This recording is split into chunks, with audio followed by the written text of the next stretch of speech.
Oi gente, tudo bem? Eu sou a Adriele e hoje eu vou contar para vocês o caso de Jared Bredigan. Jared Galen Bredigan nasceu no dia 29 de junho de 1988 em Wattsburg, Missouri, Estados Unidos, filho de Joanne e Gaylord Bredigan. Ele cresceu em Jacksonville, na Flórida, em um ambiente estável e amoroso ao lado dos seus dois irmãos. Ele tinha uma personalidade amigável e uma inteligência bem aguçada. Na juventude, o Jared era ativo na igreja local e participava de várias ações voluntárias, demonstrando um forte senso de comunidade. Ele também amava esportes, especialmente futebol americano, e tinha um talento especial para jogos estratégicos, como o xadrez. Foi descrito como sendo um rapaz carismático, responsável e que sempre estava disposto a ajudar o próximo. Desde jovem, o Jared demonstrou interesse por tecnologia e design. Ele passava horas desmontando e remontando aparelhos eletrônicos. Em 2014, se formou em mídia digital com bacharel. Sua vida profissional era bem promissora. Ele trabalhou em áreas de tecnologia de empresas bem conceituadas, como a Web.com e na Microsoft. Em abril de 2010, o Jared se casou pela primeira vez com uma jovem de nome Shanna Gardner. Eles tiveram 2 filhos, que eram gêmeos, mas infelizmente esse casamento durou apenas 5 anos. Em 2015, eles se divorciaram. Pouco tempo após o divórcio, o rapaz conheceu uma outra jovem de nome Kristen. Rapidamente eles desenvolveram um relacionamento amoroso e dessa vez o Jared estava certo de que tinha enfim encontrado o amor da sua vida. Ele e a Kristen também tiveram 2 filhos e moravam em St. Augustine, na Flórida. A família parecia que ia bem. O Jared se dedicava à sua carreira e à família, trabalhando como designer sênior em uma grande empresa de tecnologia. No dia 16 de fevereiro de 2022, a essa altura, o Jared estava com 33 anos de idade. Ele foi de St. Augustine para Jacksonville para poder ver as suas 2 filhas, fruto do seu primeiro casamento. Em um certo momento da estrada, o rapaz foi obrigado a parar o carro para tirar um pneu que estava bloqueando a passagem. Quando ele saiu do carro para tentar liberar o caminho, de repente, do nada, começou um tiroteio. Ele se assustou e, como foi tudo muito rápido, não teve como reagir, inclusive porque ele foi atingido. Sua filha de 2 anos, que estava no banco traseiro do carro, não foi ferida. Ela ficou sentada lá no carro, apavorada, sem saber o que fazer, gritando pelo seu pai, até que a polícia chegou no local. Algumas balas atravessaram o carro, passando a centímetros dela. Por volta das 20 horas daquele dia, os policiais receberam algumas ligações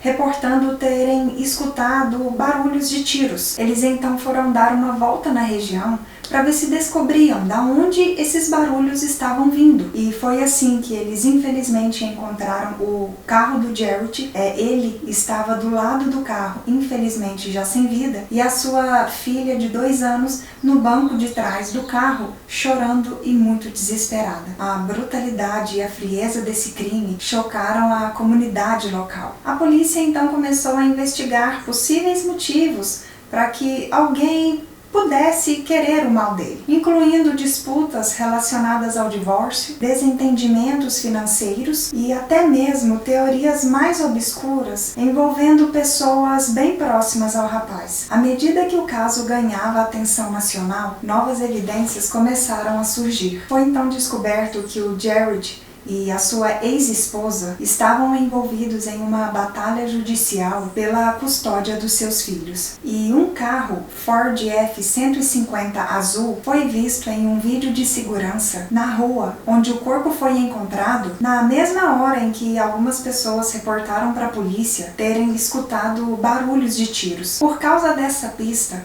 um homem identificado como Henry Tenon passou a ser considerado suspeito de ter cometido esse crime porque ele tinha um carro igual ao carro que tinha sido visto nas câmeras de segurança. Esse rapaz conhecia a vítima porque ele já tinha morado em uma das casas que o Jared alugava. A disputa na justiça com a sua ex-esposa não era apenas sobre a custódia dos seus filhos. O Jared também tinha uma boa situação financeira e tinha vários imóveis que alugava. Os policiais então começaram a investigar o Henry e descobriram que, de acordo com a localização do seu celular, ele estava próximo ao lugar onde esse crime aconteceu no dia em questão. Quando foi questionado sobre isso, ele disse que nesse dia tinha emprestado seu carro para um amigo, mas que também não iria dizer quem era esse amigo. Logo em seguida, ele disse que iria permanecer em silêncio e solicitou um advogado. O Henry também tinha histórico criminal e estava com dificuldades financeiras, e isso levantou a suspeita de que ele poderia ter sido contratado para cometer esse crime. No dia 14 de outubro de 2022, foi encontrado 3 cheques no valor de $5.000 que tinha sido descontado pelo Henry no dia 4 de abril. Esses cheques estavam assinados pela ex-esposa da vítima, a Shanna, e também pelo seu atual marido, de nome Mário Fernandes. Os policiais então decidiram investigar a Shanna e acabaram descobrindo mensagens de texto, registros bancários e depoimentos de testemunhas que indicavam que ela e o seu atual marido estavam insatisfeitos com o Jared devido à batalha pela guarda dos filhos deles e por algumas questões financeiras. Com todas essas evidências contra o Henry, em janeiro de 2023, ele foi preso, acusado de ter tirado a vida do Jared. E foi aí que a suspeita da polícia foi comprovada. E isso porque ele aceitou um acordo para cooperar com as autoridades em troca de uma sentença reduzida. Ele então disse que tinha sido sim o atirador nesse crime. Porém, quem tinha planejado tudo tinha sido a Shanna e o Mário. Os registros telefônicos deles foram analisados e apresentados como prova. E isso porque descobriram que os 3 estavam sempre em contato desde o início de fevereiro daquele ano. Durante esse mês, foi encontrado mais de 35 registros de ligações entre eles. Também foram encontradas mais de 30 ligações no mês de março e mais algumas entre maio e junho. E isso sugeria que eles falaram bastante antes desse crime ter acontecido para poder planejar tudo. E depois que o crime aconteceu, eles também mantiveram contato para garantir que ninguém entregaria ninguém. Os cheques que o Henry tinha descontado nos nomes da Shanna e do Mário realmente tinham sido o pagamento por ele ter sido atirador nesse crime. Bom, dessa forma, em 2023, a Shanna e o seu marido Mário foram presos. Eles nunca confessaram ter envolvimento nesse caso, porém a promotoria apresentou evidências detalhadas que comprovavam que eles tinham sim envolvimento, incluindo transferências financeiras bem suspeitas e comunicações incriminadoras entre os acusados. Tinham mensagens de texto com tudo detalhado, com a Shanna explicando como que tudo deveria acontecer, sobre a ideia de colocarem o pneu na estrada. No momento que o Jared saísse do carro, o Henry iria atirar. Tudo estava muito detalhado nas mensagens de texto que foram apresentadas. Naquele mesmo ano, a Shanna e o Mário foram então condenados à prisão perpétua sem a possibilidade de liberdade condicional, enquanto o Henry recebeu uma pena reduzida de 15 anos de prisão por causa da sua cooperação com a polícia. A Kristen, a viúva do Jared, se tornou uma defensora da justiça e dos direitos das vítimas, usando a sua voz para aumentar a conscientização sobre casos similares a esse. Esse caso é uma lembrança sombria de que a violência pode surgir da onde a gente menos se espera. A Shanna, quando pensou nesse plano, não pensou na sua filha. Ela estava no carro.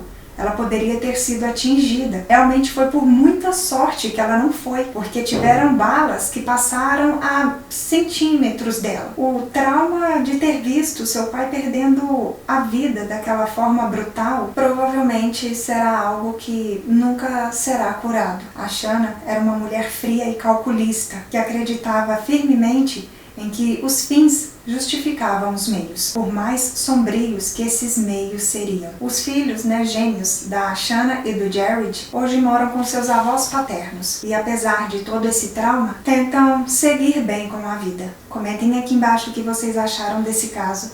Espero que tenham gostado de mais esse vídeo aqui no canal. Se ainda não é inscrito, não se esqueçam de se inscreverem, de deixar o like e compartilhar com mais pessoas que também gostam desse tipo de conteúdo. E até o próximo vídeo. Tchau!